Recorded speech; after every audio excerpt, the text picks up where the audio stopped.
현재 상황은 어떤가요? 많이 오를 것 같아요. 더 오른다고요? 예. 부동산이? 예. 걱정입니다. 진짜 걱정입니다.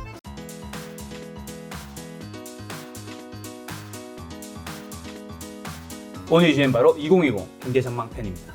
국민연금이 국내 주식 계속 판다고 사람들이 아우성입니다. 왜 자꾸 파냐? 안 팔면 니네만 안 팔면 주가 오를 수 있는데 일단 네, 법을 바꾸시면 됩니다. 무슨 법이? 네. 바로 뭐냐면 국민연금 기금운용본부라는 단체가 있어요. 네. 그 국민연금 기금운용본부는 사업자 대표, 네. 그리고 보건복지부 장관, 네. 또 그리고 뭐 저기 근로자 대표, 노총, 또 경총, 또 민노총 뭐 네. 등등 요식업업회 이런 데서 오시는 분들이 국민을 대표해서 오신 분들이 국민연금 기금운용본부의 기금운용위원회를 구성하세요. 아, 기금운용위원회를 예. 거기에 투자운용팀장이셨잖아요. 네, 그래서 이제 저는 박사님은. 가서 이제 김기사는 제일 미치죠. 그래가지고 이제 제가 정경련에서 오신 분도 계시고, 경총에서 오신 분도 계시고, 민노총에서 오신 분들도 계시는 그 이제 높은 자리에서 오래오래 어떻게 우리가 운영하겠습니다 이렇게 발표를 할 거 아니에요. 발표를 네. 하는 걸 추인해 주는데 네. 그 여러 가지 일년에 벌어지는 일 중에서 가장 중요한 일을 제가 하나 말씀드리면 중기 자산 배분. 중기 자산 배분. 예, 중기라는 건 5년입니다. 기네요. 5년에 걸친 자산 배분 계획을 그 자리에서 추인해요. 그리고 이거는 외부에 공개 안 합니다. 왜냐하면 이게 정보가 되거든요. 그리고 지금 현재 우리의 국민연금의 매매는 작년 혹은 재작년에 만들어놨던 중기 자산 배분의 계획에 따라 집행 중인 것. 그러면 2025년까지가 그러니까 주식을 계속 팔게 돼 있는 아. 계획이 작년, 재작년에 이미 만들어진 거죠. 왜 그런가? 간단하게 말씀드리자면 우리 국민연금의 기금운용본부의 여러 매니저들 입장에서 한국 주식 전망이 밝아요라고 하는 거는 아무 의미가 없어요. 그분들 입장에서는 야, 우리 국민연금이 한 2040년까지는 한 2,000조까지 가거든요. 지금 800조인데 2배 더 넘게 커져요.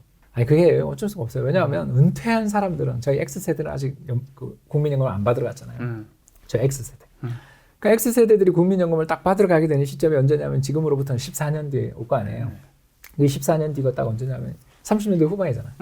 그때부터 국민연금이 피크를 딱 쳐요. 그 전체 잔고가. 제가 국민연금 받으러 가는 순간 국민연금의 잔고가 늘어나다가 스톱됩니다. 네. 그리고 이제 서서히 옆으로 가다가 김 작가님이 받으러 가면 고갈돼서 이제. 김 작가님이 너무 젊으셔서, 그죠? 그래서 이런 그 구조를 가지고 있어요. 그러다 보니까 국민연금 입장에서 참 앞으로 걱정이 뭐냐면 두 가지 걱정인 거죠. 첫 번째, 2035년, 40년까지 국민연금 기금 규모가 2,000조가 될 텐데 현재처럼 예를 들어서 그냥 가정입니다. 국내 주식 비중을 20%를 해놓으면 2,000조면 그때 20%면 얼마? 500조인가요? 400조. 너무 크잖아요. 그리고 이거 뭐 이렇게까지 국민연금이 400조가 돼버리면 무슨 문제가 생기냐면 모든 대부분 기업의 일대주주가 돼버려요. 그렇네요. 그래서 모든 의결권에서 국민연금이 전부 찬반에 캐스팅 보트를 쥐게 해요. 그것도 뭐 그렇게 좋은 일은 아닐 것 같은데. 그럼 왜냐하면 국민연금 기금 입장에서는 우리는 수익 내려고 들어간 건데 내가 이거 갑자기 뭐 내부자가 돼버리잖아요. 그러면 여기에 오만 일들이 다 우리 물산부직 합병 있지 않으셨잖아요. 네. 그러니까 그런 일들에서 캐스팅 보트를 쥐어야 되는 거에 대한 걱정을 안 할 수가 없고 두 번째 2040년부터 국민연금 준다 그랬죠. 네. 자 그러면 팔아야 되겠죠. 2,000조를 누가 받아줄까요 그걸? 받을 사람이 없네. 네, 국내 주식에 그걸 올인을 해놨다면 누가 받을 거예요? 그렇죠. 그리고 여러분들 생각해 보세요. 해외 연기금, 해외 투자자 입장에서 2040년부터 국민연금이 한국 주식 다 판대. 그러면 그거 다 팔고 난 다음 들어가자 그러겠죠. 뭐하러 국민연금에 매도를 받아줘요? 그러니까 이런 여러 가지 문제들 때문에 이거 국민연금 기금이 국내 주식 규모를 여기서 더 많이 가져가는 거에 대해서는 상당히 좀 부담이 되는 거라는 것을 몇 년 전에 기금운용위원회에 참가하셨던 우리 아까 얘기했던 사용자 대표, 근로자 대표, 요식업 대표, 무슨 대표, 뭐 보건복지부 장관님이 이미 결정해 두신 거예요. 그래서 어떻게 해라? 올해 연말까지 전체 국민연금 기금의 자산 전체 비중에서 국내 주식 규모를 16.8%로 줄여라. 이건 결정되어 있는 거예요. 지금 현재 몇 %인데요? 20%가 넘죠. 20% 넘는데 16.8%까지 줄이라고? 예, 그러면 한 3, 4% 줄여야 될 거 아니에요. 뭐 100% 따르지는 않을 수 있거든요. 왜냐하면 매니저의 그 재량권이 있으니까. 그런데 국민연금 기금이 아까 이야기한 것처럼 800조잖아요. 그럼 3, 8이 24조예요. 3% 줄이면 24조, 4% 줄이면 그보다 훨씬 더 되겠죠. 그죠? 제 이야기를 이제 아시겠죠? 그러니까 국민연금이 이해가 가는데요? 그 국민연금 기금 입장에서 그건 뭐 괜히 전주에 내려가셔서 주주분들이 항의하시는데 난 그 마음은 이해해요. 저도 내가 들고 있는 주식을 국민연금이 내다 팔아가지고 주가 빠지면 저도 화나죠. 양쪽 다가 이해가요. 예, 그러니까 그 항해를 하실 거면 어디를 가셔야 되냐면 대전을 가세요. 대전? 예, 그리고 세종시를 가세요. 아. 그죠? 어차피 뭐 거기 같이 대전역에 내리셔서 가셔도 버스 타고 가셔도 되고 오송에 내리셔서 가셔도 좋습니다. 아무튼 제가 하고 싶은 이야기는 보건복지부안에 가서 기금운용위원회의 결정을 과거 결정을 엎으면 돼요. 올해 안 판다로. 올해 연말 국내 주식 보유 비중 20% 유지 이렇게 해서 네. 새로 의결하면 안 팔 겁니다. 근데 그게 그냥 미래에 또 꼭 반드시 좋을 것 같지도 않아요. 그렇죠. 말씀 들어보니까. 그거를 그래서 얼마 전에 기금운용위원회 열렸는데 보건복지부 장관님이 뭐 재검토할 수 있다라는 말씀을 듣고 제가 혹한 거죠. 아니 그렇게 쉽게 재검토할 수 있는 상황인가? 저는 보건복지부 장관님이 그냥 질문 받으시다 잠깐 실수하신 게 아닌가 싶을 정도로 놀랐어요 그때. 아 진짜요? 그 정도로? 아니 그걸 기금운용위원회 가서 다시 재검토하고 협의해 보겠다 정도가 맥스 아니겠어요? 이찬석에 17명의 위원들 중에 한 분이시죠. 그렇지 않습니까? 우리가 제가 편하게 이야기하자면 우리 국민 모두의 연기금인데 그 우리 국민 모두의 연기금이 국민 전체 5천만 명의 이해 복지를 위해서 운용돼야 되는 연기금인데 국내 주식 투자자가 많이 돼봐야 1,000만 활동 계좌 수로 하면 뭐 4천만 그렇지만 사실은 여러 개 중복을 갖고 있는 걸 생각하면 그쵸. 1,000만 명이 이해할 텐데 네. 우리나라 전체 국민의 20%밖에 안 되잖아요. 야, 제가 주식 투자한 사람이지만 지금 박사님 말씀이 일리가 있는 것 같긴 해요. 그래서 이 문제가 쉬운 문제가 아니에요. 그래서 저는 재검토 좋다. 이건 근데 바꾼다 바로. 이거는 조금 고민을 해봐야 되는 문제일 수도 있는 거죠. 네. 그래서 아무튼 저는 불쌍한 제 동료들, 저는 이제 오비, 우리 YB들이 전주에서 고생하고 있는데 운영할 때 얼마나 힘들겠어요. 네. 거기 내려가셔서 시위하시는 것도 뭐 그 기분은 알지만 네. 세종시로 가시라. 그리고 제도를 바꿔달라 그러시라. 그 말씀을 드리고 싶어요. 야, 지금 향후 어느 정도 팔아야 되는 물량이 남아 있는 거죠? 뭐 2, 30조 이 주가대로라면. 근데 주가가 더 올라가면 비중이 올라가니까 더 팔아야 되겠죠. 주가 올라가면 더 그렇죠. 뭐 3, 40조 될 수도 있고. 예, 그렇습니다. 근데 뭐 올해 원체 13, 14조 이상 팔았으니까 네. 아까 제가 이야기했었던 건 작년 연말 기준이니까 네. 그보다는 이제 매도 규모가 줄겠죠. 그러면 이제 어쨌든 뭐 2, 30조 뭐 있다면 이게 모든 주식을 가지고 있는 건 아니잖아요. 아니 그럼요. 코스피 200입니다. 네. 예, 코스피 200. 한국을 대표하는 코스피 지수의 1등부터 200등까지가 코스피 200 지수잖아요. 아, 그 외의 종목은 없어요? 아니요. 있는데 그건 비중이 작다. 상대적으로 적습니다. 작다. 왜냐하면 국민연금기금이 매니저 몇 명 안 되거든요. 네. 여러분 생각해보세요. 이렇게 연봉이 뭐 엄청 셉니까? 혹시 뭐 서울에 세지 않아요? 아예 예전보다는 세졌지. 근데 뭐 저 나오고 좋아졌어요. 아무튼 간에. 아, 궁금하다, 연봉. 예, 아무튼 시장의 그 여의도의 또는 뭐 세종로의 네. 매니저 연봉보다는 높지는 않잖아요. 네. 공직인데. 아, 그쵸. 예, 그리고 두 번째 뭐 서울 강남이나 여의도나 세종로처럼 이렇게 노동시장이 아주 잘 돼 있는. 네. 그리고 지나가다가 커피 한 잔만 만나도 누구 만나가지고 야, 잘 지내냐? 야, 요새 사람 뽑는다는데 혹시 너 생각 있어? 라고 네. 바로 그 자리에서 들을 수 있는. 네네. 정말 그 커피숍 자체가 일종의 헤드헌터의 현장이 될 수 있는. 그게 클러스터잖아요. 누구나 잡 마켓에서 구직자와 구인자들이 서로 쉽게 만날 수 있는 곳에서 누구나 일하고 싶으니까 그 수많은 벤처 회사들 사무실이 다 판교랑 그쵸. 강남 테헤란로에 있고 전부 증권사들이 세종로 아니면 여의도에만 있고 그런 거 아니겠어요? 그런 것처럼 그런 클러스터에서 벗어나서 지금 전주에 내려가 있잖아요. 그리고 요새 또 코로나 때문에 출장도 거의 못 가고 그냥 거기서 지내고 있거든요.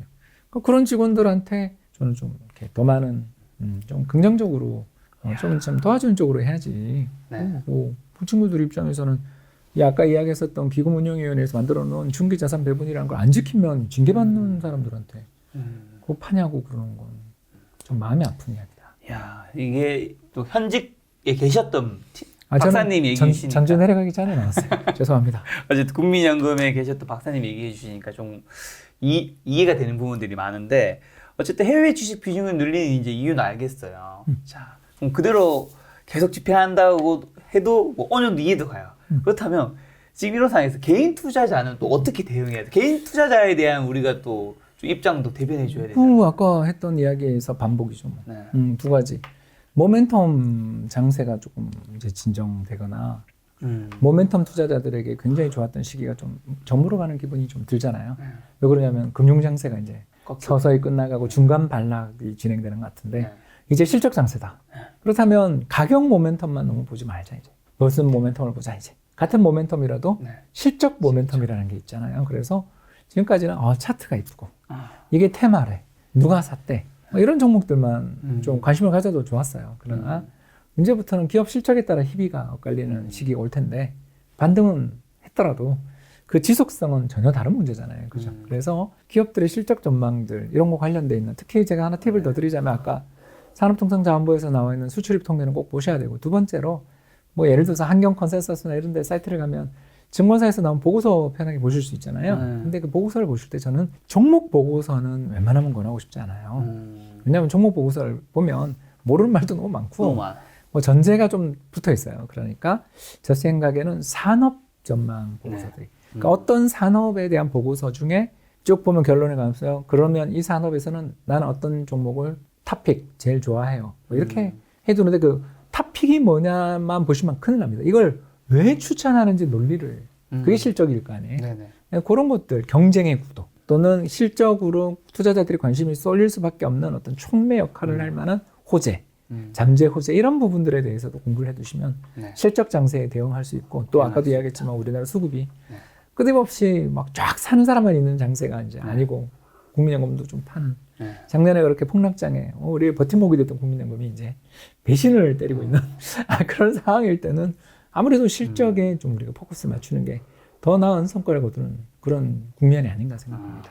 제가 박사님한테 이 국민연금에서는 조금 이제 답변하기 곤란할 수 있는 질문 딱 한 가지만 더 드릴게요. 그럼 이제 국민연금이 국내 주식을 앞으로 더 안 판다고 이야기를 할 수도 있잖아요. 그럼요. 그러니까 박사님은 향후 좀 이게 어떻게 될 거라고 보세요? 지금 기조가 그냥 계속 유지된다고 보세요? 아니면 그렇게 조금 변경될 수 있는 요소도 좀 있다, 확률로 친다, 뭐 이런. 저는 뭐 변경의 가능성도 있어요. 있어요, 진짜. 네, 그건 사실이죠. 왜 제가 이제 오늘 좀 편하게 김 작가님 만났으니까 편하게 얘기를 하자면 국민연금 기금의 거버넌스, 그 지배 구조를 좀 바꿔야 돼요. 제가 아까도 이야기했지만 전경련, 경총 등 사용자 단체 그리고 국민연금에 또 납입하는 게 근로자들도 납입하잖아요. 그러니까 또 노총이라든가 민노총 그리고 또 자영업자들도 하시잖아요. 그래서 각종 자영업자 관련돼 있는 분들이 오시는데 문제가 이게 하나가 딱 있어요. 뭐냐면 그 대부분이 생업이 되게 바쁘시고 회사에서 엄청나게 중요한 일을 하고 계시는 요직에 계시는 분들이라서 국민연금의 자산 배분이나 운용에 관심이 없어요, 사실. 굉장히 중요한 일에 기금운용위원회에 참석하러 오신 것을 영광스럽게 생각하시고 되게 프라이드가 넘치시는데 문제는 이거 현재 주어져 있는 안건에 대해 심도 깊은 공부와 저희들이 지금 현재 추진하고 있는 일에 대해서 이 회의가 끝나고 나면 잊어버릴 가능성이 되게 높은. 그렇죠. 또 각자의 일이 더 바쁘니까. 그렇죠. 그래서 저는 우리나라 국민연금 기금의 거버넌스 아까 이야기했던 최고 결정 의사 결정 기구를 국민의 대표들을 하시되 이분들은 다른 일을 하지 않고 국민연금 기금의 운영위원으로 전업 일을 하실 수 있게 전주에서 일을 하실 수 있게 대신 연봉도 좀 드려야 될 거고 사무실도 드리고 하는 좋은 자리를 만들어야 되겠죠. 당장 저보고 그런 자리 오라고 하면 저는 무조건 갈 것 같아요. 진짜? 왜냐면 영광스럽잖아요. 그렇게. 굉장히 영광스러운 자리죠. 국민연금이 운영한 자산 자체가 엄청 많은 거예요. 이게 좀 800조인데 곧 900조 될 거거든요. 우리나라에서 제일 많은 기금인 거죠? 뭐 세계적으로 3등이니까요. 3등이야 돼요? 1등이 GPIF라고 해가지고요. 일본 국민연금. 2등이 노르웨이 석유기금. 미국이 안 들어가요? 미국은요.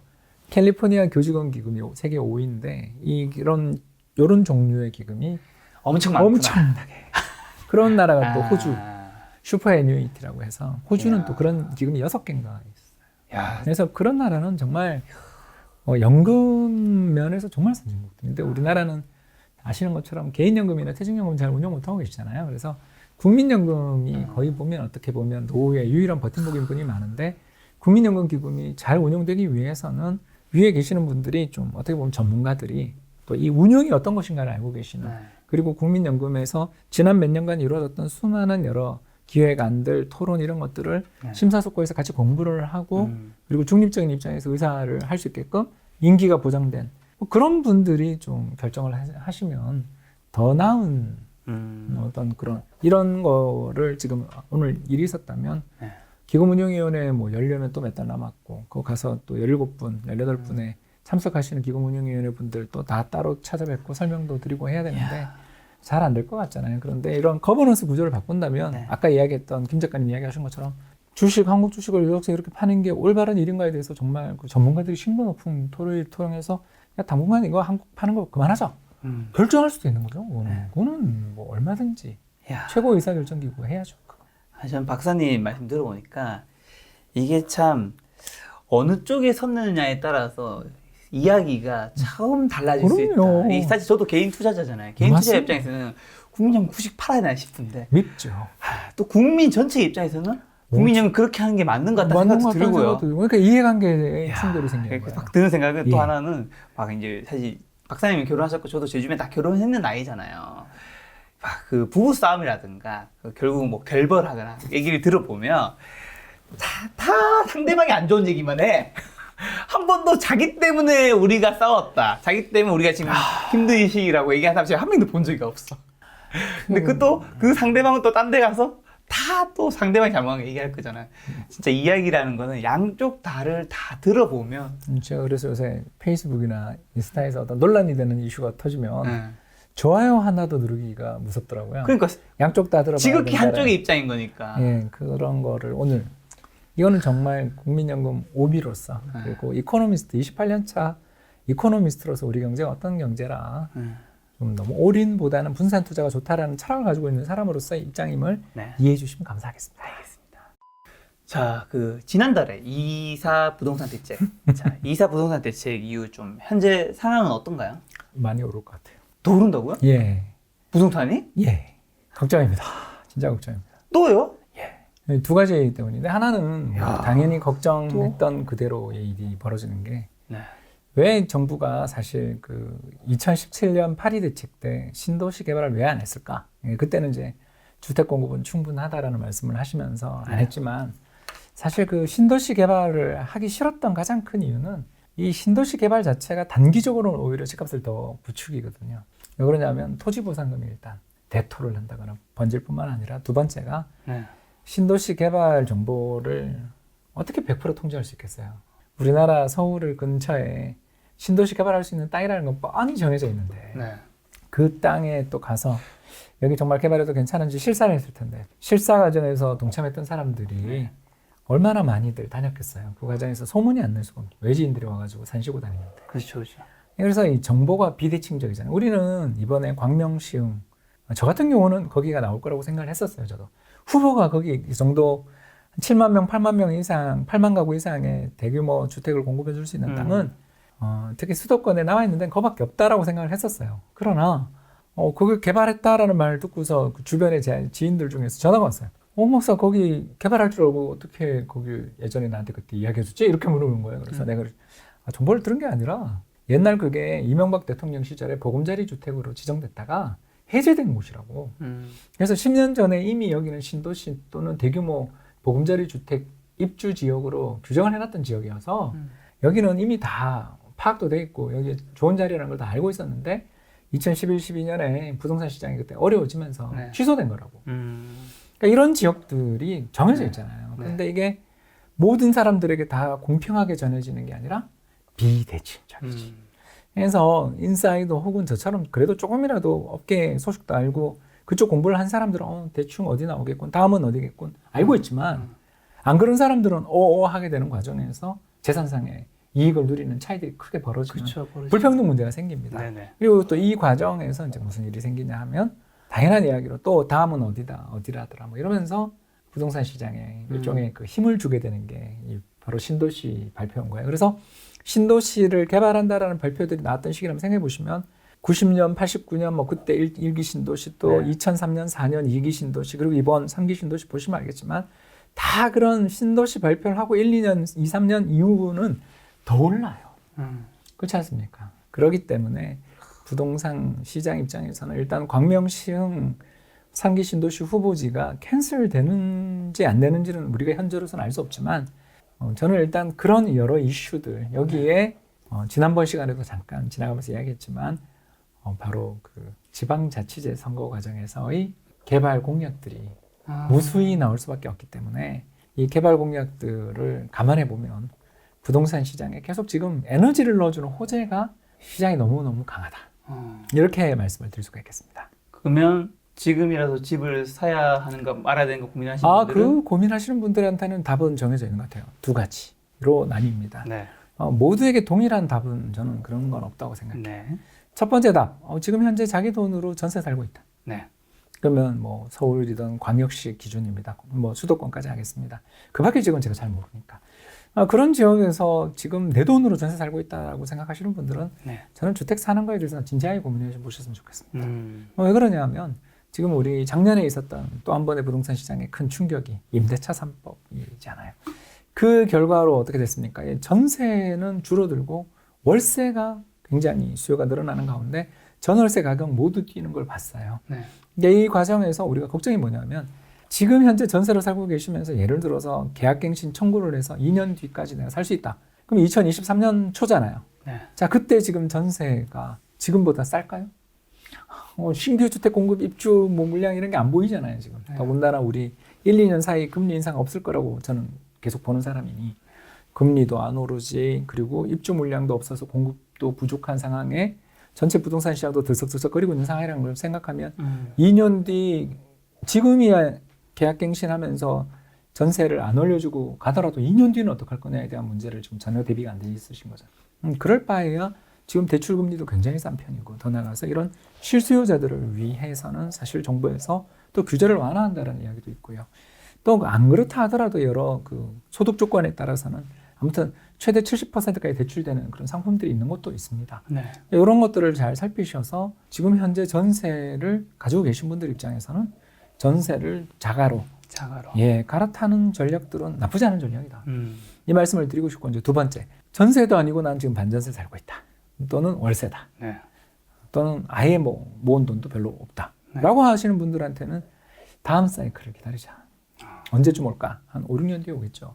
그러나 그 사이에 열심히 자산 배분해서 주식을 잘해서 종잣돈을 모아놓으면 이 또 기회가 온다. 왜 5, 6년 뒤에 기회가 온다라고 생각하느냐? 고양 창릉, 그리고 인천의 계양, 그리고 왕숙, 그리고 지금 이번에 나온 광명시흥 같은 대규모의 이런 그 3기 신도시의 개발 계획들이 입안돼서 이미 토지 보상이 끝나거나 진행되거나 해서 아무튼 5년 안에는 입주가 되는 지역들이 속속 나올 거예요. 네. 그럼 언제 2025년에 나올 거 아니에요. 네. 자, 그때쯤 됐을 때도 우리나라 정말 금리 안 오를까 모르죠. 두 번째, 이번 정부 이 여러 지자체장 선거에서도 좀 나오지만 재건축이나 재개발 규제 관련돼서 완화할 거라는 이야기 계속 나오면 네. 그 물량들이 나오는 시기가 2025년, 26년은 가능성이 꽤 있다고 봐야 되지 않아요. 그거보다 빠를 수도 있어요. 왜 그러냐면 또 실거주 요건을 맞추지 못하면 이 재건축 조합에 문제가 생기는 분들이 계셔서 재건축 조합들이 또 빨리 결성된 지역들 이런 거는 2023년부터 서울에서는 실제 입주 물량은 23년 하반기부터 늘어날 거라는 전망도 있습니다. 네. 그래서 서울은 23년부터, 그리고 수도권, 경기 외곽 지역은 25년부터 입주 물량이 굉장히 많이 늘어요. 근데 그때 운 없으면, 이건 운이죠. 금리가 뭐 급등한다거나 경기가 갑자기 나빠지거나 하는 경우에는 부동산이 큰 조정을 받을 수도 있고, 운이 좋으면 그냥 기간 조정으로 가겠죠. 근데 그건 우리가 알 수 없으니까. 그럴 바에야 지금 저라면 현재 집을 산다라는 하나의 모든 것을 올인해서 이금융권 가서 막 고금리 부채를 땡기는 것보다는 그냥 제 생각은 그런 지금 현재 자금력이 없으신 분들 입장에서는 다음 사이클에 더 좋은 저가 매수의 기회가 올 수도 있다라는 한도 내에서, 특히 저는 늘 요새 이야기하고 다니는 게 부동산보다는 주식이 더 좋다 쪽에 계속 서 있잖아요. 그래서 그렇죠. 주식으로 일단 자산을 증식하고 또 너무 주식에만 올인하지 말고 제가 좋아하는 해외 서학개미도 좀 하고 국내 주식만 너무 사랑하실 필요는 없다. 저는 그렇게 생각합니다. 그래서 서학개미로 다양하게 포트폴리오를 좀 이렇게 자신의 스타일에 맞게 짜서 운영하신다면 4년이 될지 5년이 될지 뭐 그건 아무도 모르는데 그 뒤에 오게 될 시장의 조정이 오게 될 때 분명 또 좋은 투자의 기회들을 그때 그러길 잘했지라고 생각하시는 그런 날이 오지 않을까 기대해 봅니다. 네, 말씀해 주신 게 이제 전세 살고 계신 분들은 사도 된다. 그럼요. 그다음에 뭐 반전세, 월세 사신 분들은 다음 사이클 기다리자. 그러면 하나가 남았죠. 다주택자이신 분들은 어떻게? 그분들은 저는 솔직하게 이야기하자면 똘똘한 거 위주로 남기고 좀 정리해라. 처분하는 쪽으로 가는 게 맞다고 생각하는 게 일단 뭐 대통령 선거 뒤에도 그렇게 되냐 보자 뭐 이러시는 말씀하신 분들도 제가 뵙긴 했는데 지금 국회 다수당의 정책 기조가 일단은 좀 토지 관련해서는 상당히 세금을 올리는 방향으로 입안을 하고 계시잖아요. 그렇죠. 네, 그런 점들을 생각하면 이게 1, 2년 내에 세금 부담이라든가 또는 매매 차익에 대한 과세가 경감되지는 않을 것 같아요. 그다음에 그게 굉장히 큰 부담이 앞으로 될 가능성이 있기 때문에 특히 종부세를 한번 이렇게 부담이 점점 눈덩이처럼 굴러지는 구조를 가지고 있기 때문에 다주택자 분이시라면 다소간의 세금을 좀 내더라도 그 특히 아까 얘기했던 핵심 지역이 아닌 주변 지역 또는 상대적으로 가격 모멘텀이 약하다고 생각되는 지역은 정리하는 것도 좋은 방법 아닌가 생각됩니다. 알겠습니다. 자, 3월 중순에 이제 이코노믹스 홍춘호 박사님과 만나 뵙는데 또 다음에 만나 뵙는 건 아마 4월 중순이나 말쯤 될 것 같은데 그 전에 뭐 가시기 전에 뭐 시장님분에 꼭 해주고 싶으신 말씀이 있다면. 저기 산 올라갈 때는 되게 힘들어서 네. 이게 좀 중턱에 약수터 나오면 퍽 주저앉아서 다시는 못 일어날 것 같고 그런데 그쵸. 사람의 체력이라는 게 또 물도 먹고 좀 주변 사람들하고 이야기도 하고 오이도 깎아 먹으면 네. 기력이 회복됩니다. 그래서 주식시장이라는 것은 전 추세는 끝날 때까지가 아직 끝난 건 아니기 때문에 추세 추종 전략을 갖고 계시는 분들 입장에서는 네. 다양한 경제 지표들을 보시면서 이렇게 관찰하시면 좋은 기회가 있지 않을까 생각합니다. 알겠습니다. 오늘 만나뵌 손님은 이코노믹스 홍춘호 박사님이었습니다. 지금까지 여러분 소중한 시간 함께 해주셔서 정말 감사합니다. 오늘도 김 작가였습니다. 고생 많으셨습니다. 그러니까요. 나무도 있고. 그러니까 산뜻해 보인다. 일단 조명이 좋아. 조명이 딱 위에서 바로 쏴서 그래요. 이게 조명이 사람 머리를 딱 쏘는 게 되게 좋다고 하더라고요. 화이팅! 화이팅!